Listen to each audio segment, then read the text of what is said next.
culmination of Dave Christiana's and the Sinclair and Gunn families for so long. The people in Westford either are two classes. You either believe or you don't believe. But I think even the non-believers think this is a pretty awesome event today. It's been about 2 years of David's almost full-time occupation, other than being a firefighter and 7 other projects he's got going besides a family man. He's come up with this today, and I'd like to introduce Dave Christiana.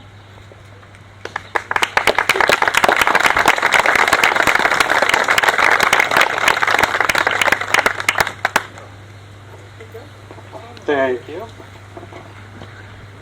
So I don't typically like to speak in front of crowds. Actually, I get kind of nervous and I start to babble, so stand by. She always stops me when I'm babbling. First off, I want to thank all of you for coming out today and supporting this project. I kind of got involved with this almost as a fluke. Coming off the 9/11 monument, I somehow got involved in this, and I'm glad I did. So are we. So, growing up, I used to ride my bicycle up this hill, which is a terrible hill to ride a bicycle up. And I used to visit my sister who worked at the nursing home up at the top of the hill. And this was always a good spot to stop, take a break, and I'd always look at that marker, which actually used to be down there. And I'd read it, and I had no idea what it was. But I saw Knight, and I thought, oh, a knight, that's pretty cool. And I saw the sword, and I would always think about it, and never in a million years did I ever think I'd be involved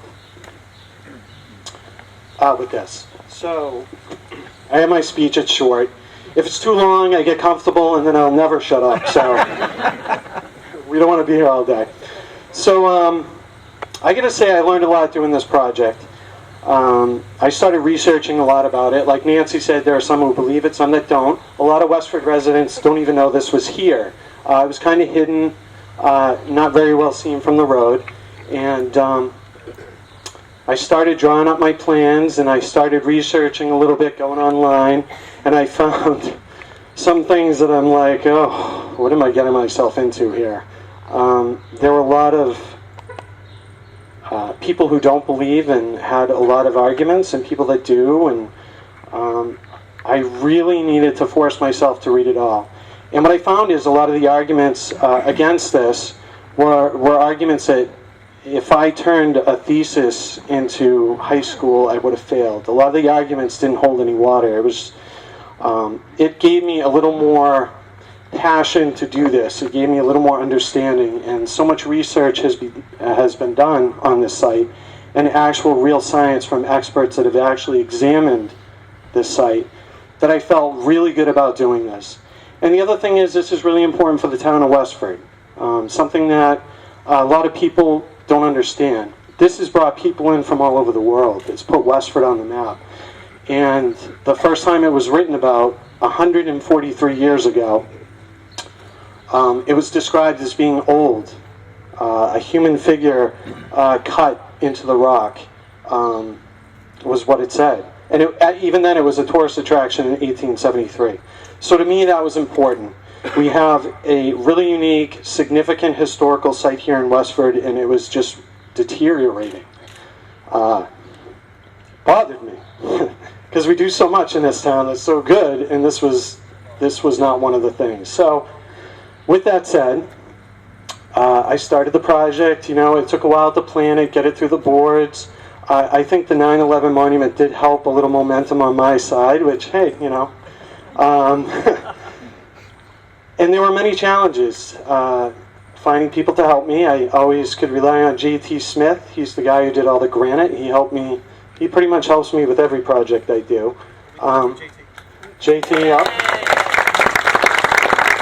And the thing with JT is he accepts my crazy ideas, and he's like, yeah, sure, we can do it. So he's a good sounding board for some of my stuff. But I want to talk a little bit about what we did, and I want to say that what we did is pretty important. It looks pretty simple, but if you see the before picture, it's very different. When I was coming here as a child and I read that sign, I had no idea what it was. And one of the reasons is because there was no information. And surprisingly, I was able to get a permit to put this very nice large sign here to kind of explain the history. There's so much information about this site and sites around here that people really didn't know. And there's information out there that is kind of not necessarily true. And this here kind of shares the facts. It talks about the legend. I put some pictures on it, and it gives something more to people who come to visit. It gives them something to read, understand, and actually take back with them from where they came from.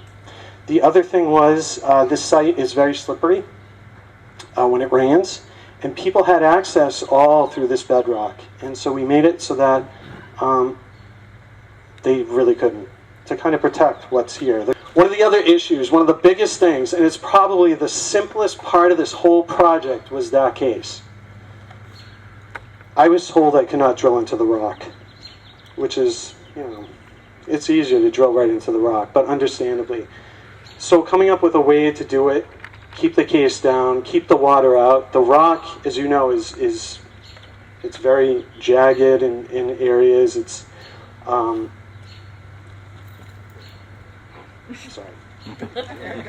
sorry about that. Anyway, the case is what it is. It looks great, and hopefully it does a really good job protecting what's under there. We moved a couple things. This retaining wall, Mike Dutton did an incredible job. He donated all the rock. He spent, I think he did it in like a day. It'd probably take me a couple weeks. But the key point is it's dry fitted to the bedrock.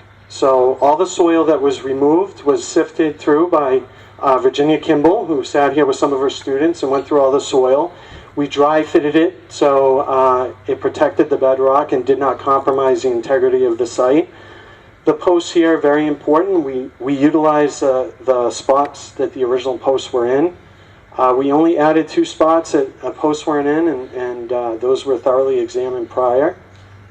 So everything here, we tried to use existing spots that were cut from 1970 to make sure we didn't compromise the site. Even the case is held down by cables into these posts and one of the rocks in the wall. So that's the most important thing is the preservation of that. So I'll just say, might as well just go with the unveiling because I'll babble all day. So right now, part of the project was a statue, and it was an effigy. I wanted to give something back to people who come here to really truly understand the concept of what this site is about. And I'll tell you, right now he looks a little disturbing, but for about 2 months I had this 500-pound clay sculpture I've been working on in between our cars, which made it very difficult for my family getting in and out, and I actually had to call my neighbor over to help me lift this body up into a truck, and he was a little confused, but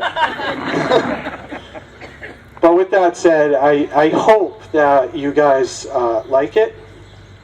And I'm going to actually have Steve Sinclair, who's representing the Sinclair clan, and Richard Gunn, who's the president of Clan Gunn Society of North America, representing the whole Clan Gunn. I would like to have them unveil it for all of you now. Ready?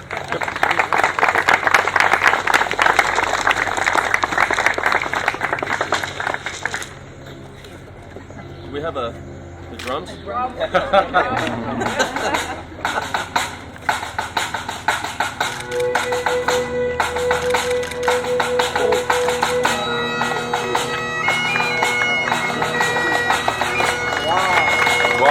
great.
that's pretty awesome. You outdid yourself again. It's beautiful. Beautiful job. Thanks for stopping me from talking. They're all thanking you. At this time, we'd like to introduce Selectman Scott Hazelton of the Westford Board of Selectmen to say a few words.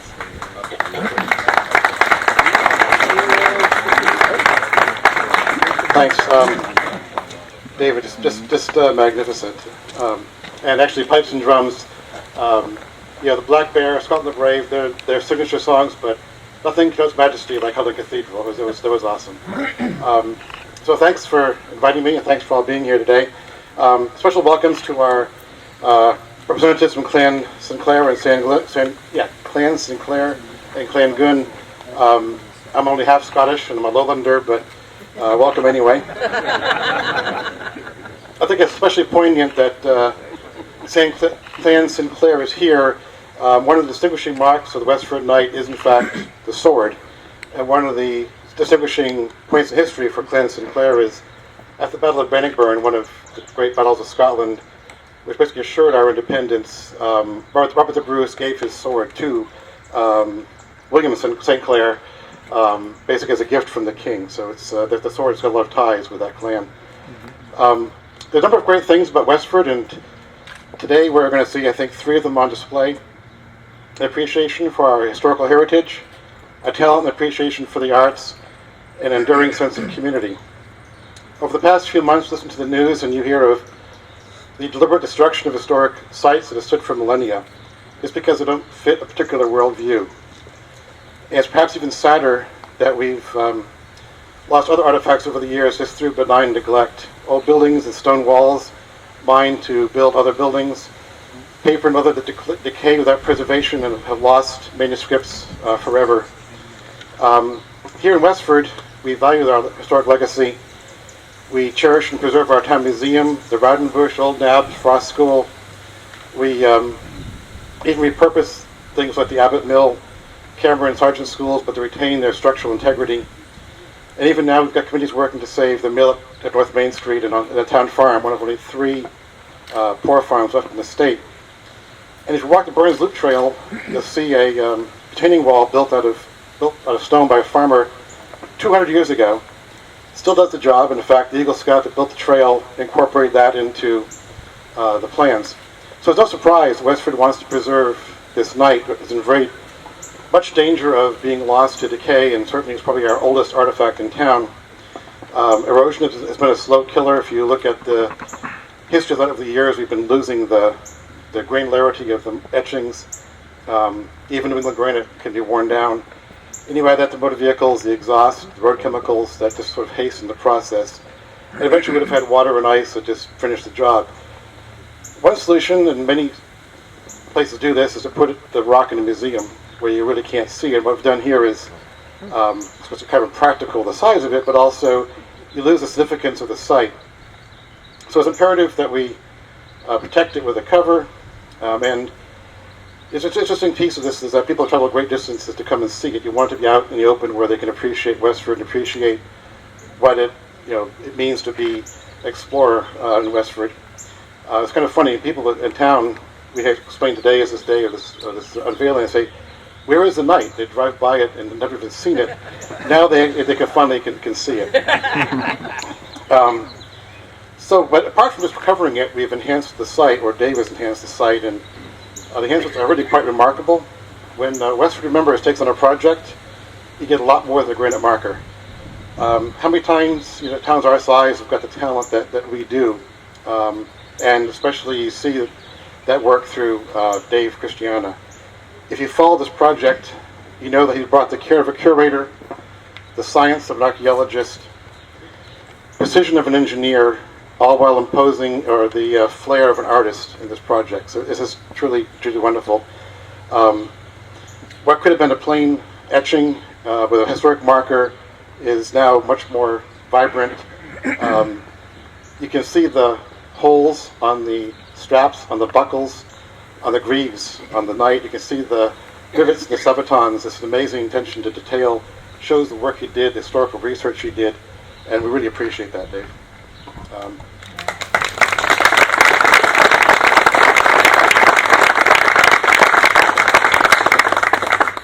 more than just a memorial. We actually have got a vision of medieval knight from northern Britain exploring a new world with all the adventure that kind of a quest would entail. Which brings us back to the quest to preserve the knight. As it did with Knight Living Memorial, Westford Remembers harnessed the volunteer hours and donations of our residents, local businesses, and the community to make this possible. Westford Parks Recreation were instrumental in getting stone to the site, cutting back the brush, providing mulch. In fact, Westford Knight has broadened our sense of community to include donations from across the country, in fact, around the world, as we've seen the various clans get involved in this process. What I would like to close with is Robert Burns wrote a poem for everything, and he actually wrote one called Inscription for an Altar of Independence. I'm going to change one word if you're a Burns purist, but thou of an independent mind, with soul resolved, with soul resigned, prepared powers proudest prepared powers proudest from the brave, who wilt not be nor have a slave. Virtue alone who dost revere, thy own reproach alone dost fear. Approach this shrine and wonder here. Thank you.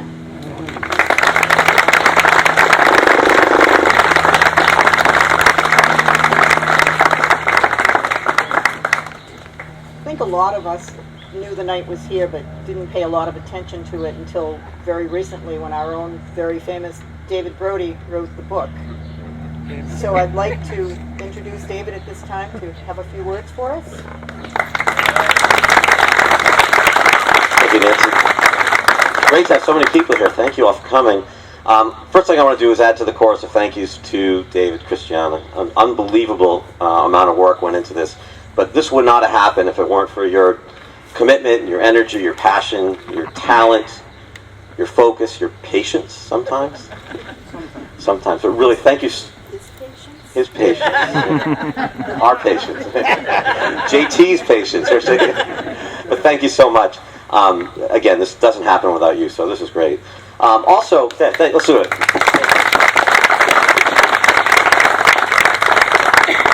There's also two other people here who have been working on knight preservation for decades, and they're sitting over here. So Norman Bigart and Virginia Kimball, literally for decades, have been working on preserving this site, allowing us to get to the point today where we can enhance it and improve it. So thank you, Norman. Thank you, Virginia, so much. And it is great that we finally have a site, a destination that's worthy of the history behind it. Not everyone agrees that this is really a historical site. Most people know how I feel about it, of course. I do want to focus for a second on the plexiglass cover, the fixture here. That's my favorite part of this whole improvement. We don't know for certain what that carving is. We all think we know, and we have theories, but we don't know for certain. Even really smart people like Scott Walter can't tell us for certain. The science just hasn't caught up yet. But someday, hopefully within our lifetime, the scientists will come over here and be able to wave some kind of magic wand over that carving and say, you know what, that carving is 622 years old. Or they might say, you know what, it's 217 years old. Sorry guys, we wasted all that time. But we don't know for certain. What we do know for certain is we need to preserve that carving so that when science does catch up, there's something to measure, something to quantify. And shame on us if on our watch we allow the acid rain and the rock salt and the weather to wash that carving away, and so the future will never have an answer to that question. So that's my favorite part of this, that we're preserving the site so that someday when science does catch up, we do have an answer. Again, so thank you to David for that.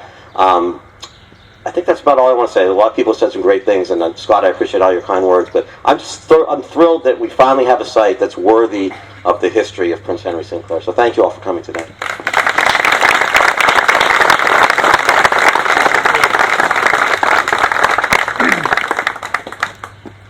And now the man of the hour, Scott Walter. My grandson says it's famous because he's seen him on TV.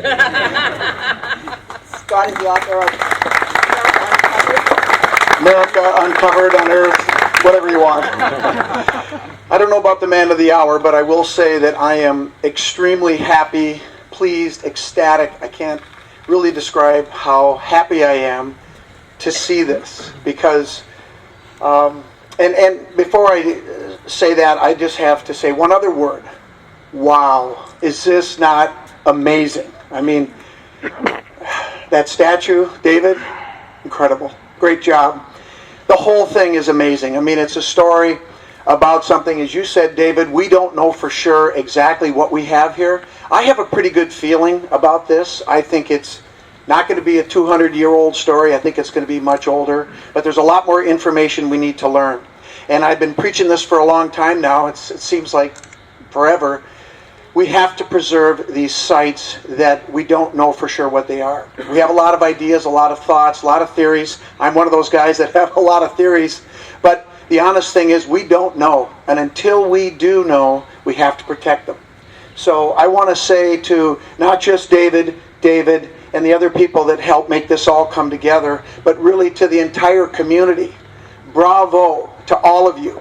Because this serves as a shining example of a community coming together and saying this is important, we need to protect it, let's see what happens in the future, but we're not going to gamble and let it go away and wish we would have done something. You've done something, and great job.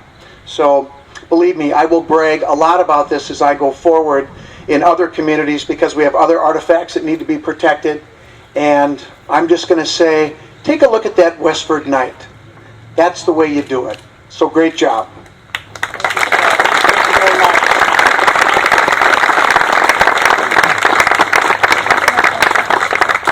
I mentioned Niven Sinclair. His emails have been amazing throughout this process. He's 99? 92. 90. He's over 90. He's over 90. He is just so excited about this. It's a shame he couldn't make the trip. He has sent us the most donations to see this through, and he has been an amazing support of David in this project for many more years than David and I added together, probably. And in that honor, we're going to introduce now Stephen Sinclair from Niven's family.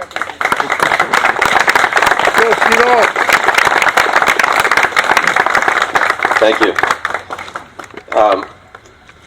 I got very curious about our genealogy after 9/11. It affects everyone differently. It affected me by having me get obsessive about genealogy. And I got stuck, like many people do who do their genealogy. So being obsessive compulsive, I started a DNA study. And we started testing people. The third person that it snapped on it immediately was Niven Sinclair, who at the time was in his mid to late 80s. And I didn't expect that. I didn't expect that he would embrace the science that way. It's potentially invasive. It's the privacy issues and all that. He didn't care. It was full, damn the torpedoes, full steam ahead. And if you know Niven, that's exactly his way. A few years after that, we started talking about testing the Mi'kmaq natives. We started talking about looking for other ways to prove this story of an early transatlantic crossing using DNA. So we did. We haven't solved anything with that yet, but I'm still optimistic that we might. But along those lines, Niven and a gentleman named Bill Mann called me up one time and said, let's do a conference. So we did. And Niven flew over, and I met him for the first time in person in 2008, right here. He was with Elizabeth Lane, who many of you know, the keeper of the night. Is she here today, by the way? Yeah. There you are. So we all met here, and Elizabeth watched very closely to see if I would see anything on the rock. And I did. You can't miss the sword, but I also noticed the shape of a helmet and the outline of a shield as I was looking at it. It was wet that day, which helps to understand what you're looking at. We then got on a plane and flew up to Halifax, Nova Scotia, where we conducted the first Atlantic conference, where we invited speakers from all over the world. Niven and I put it on, invited speakers from all over the world, including that gentleman there with the camera, Scott Walter.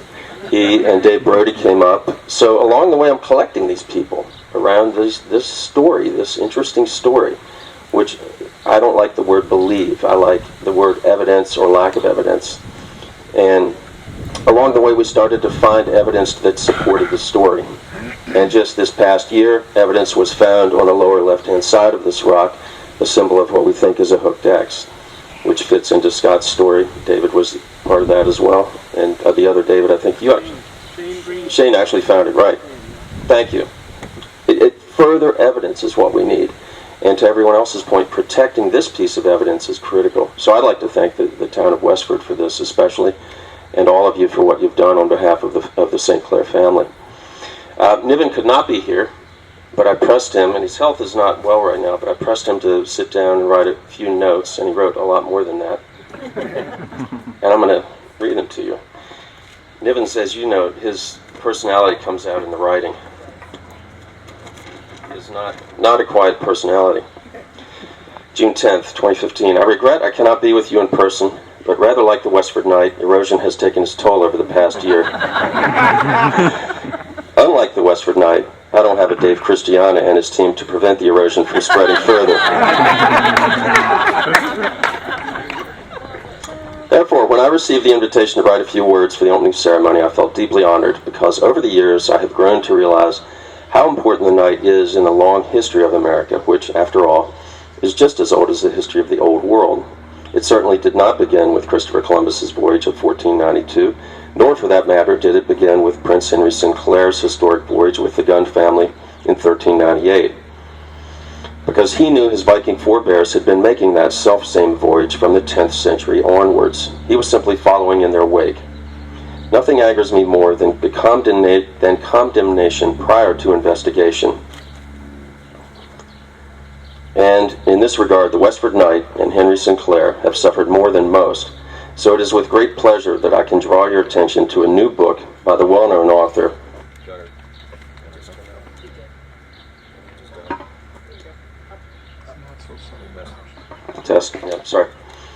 So it is with great pleasure that I draw your attention to a new book by the well-known author Gunnar Thompson, famous for his Viking trilogy. Appropriately, it is called Victorious. Switching gears, New York is renowned for the Statue of Liberty, which was a gift from France to illustrate the freedom associated with the United States. However, after today's ceremony, it is hoped that the Westford Knight will be given full publicity and full acceptance. Its authenticity is already established. The sword tells its own story. When I first saw it, I sent a photograph to the Royal Armoury in England.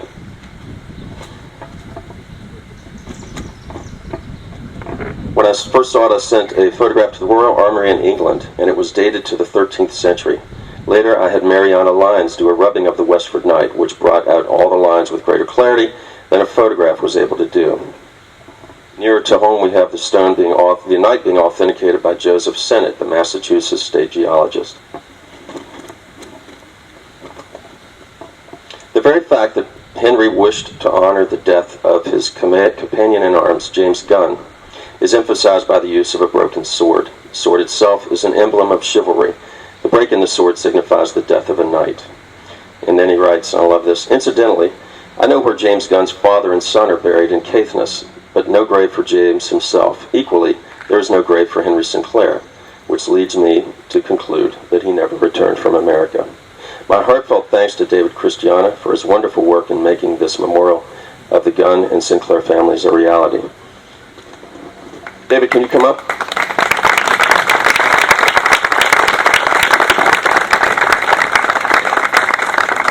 Occasionally, we give these out, and it takes an extraordinary occurrence for us to do this, and this is a very special thing for our family. There it is. It's a very special thing for our family to give one of these out.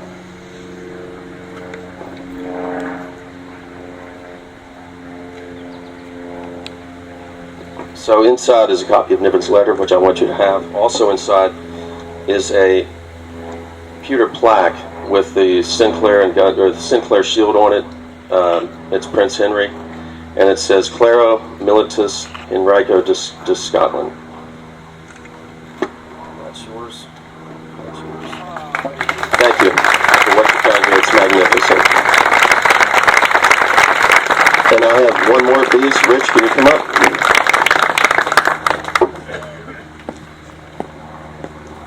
It is sometimes easy to make this about Prince Henry Sinclair. It's about two clans. It's about the Sinclair clan and about the Gunn clan. Another one of these for you, Rich, and your family.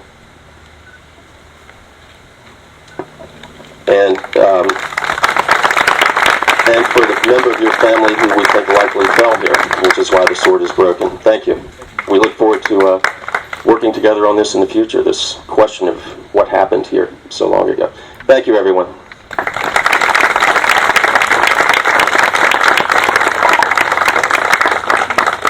Thank you very much.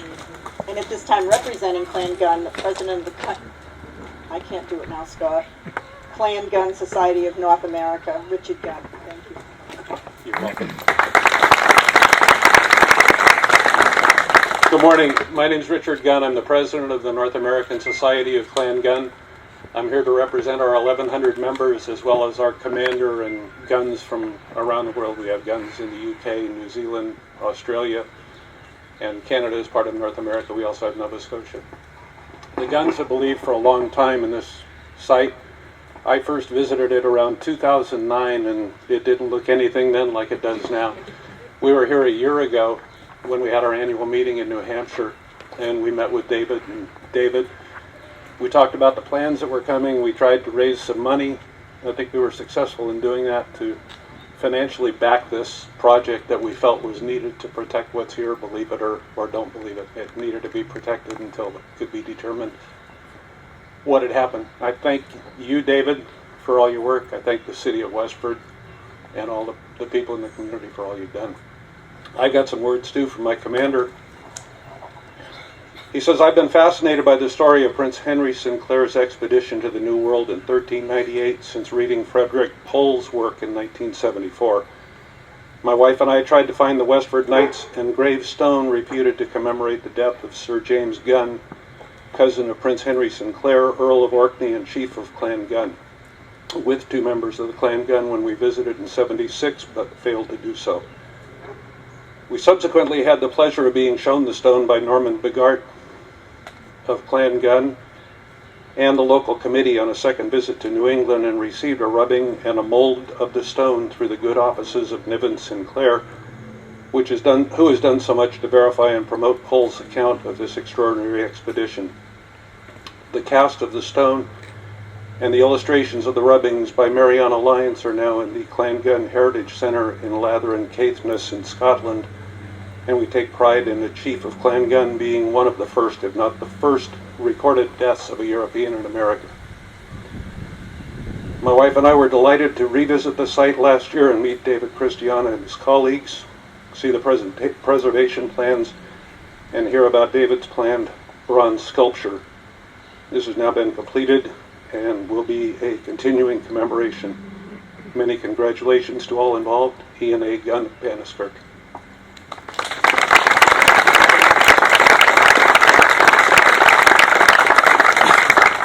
Thank you very much. To conclude this today, thanks to all of you to come out and view David's work and come back and read it and see it and visit it in the future. But thank you to all the volunteers that made this. Thank you to Mike and Shane and JT for coming up here and doing all this granite work. But thank you to the Board of Selectmen and Jody and John for putting up with all the requests for Kenway, the sign requests and all the rest of it. But thank you, all of you, for coming today. And Nancy Cook. Thank you. There is a reception at the museum on 2 Boston Road. Please join us.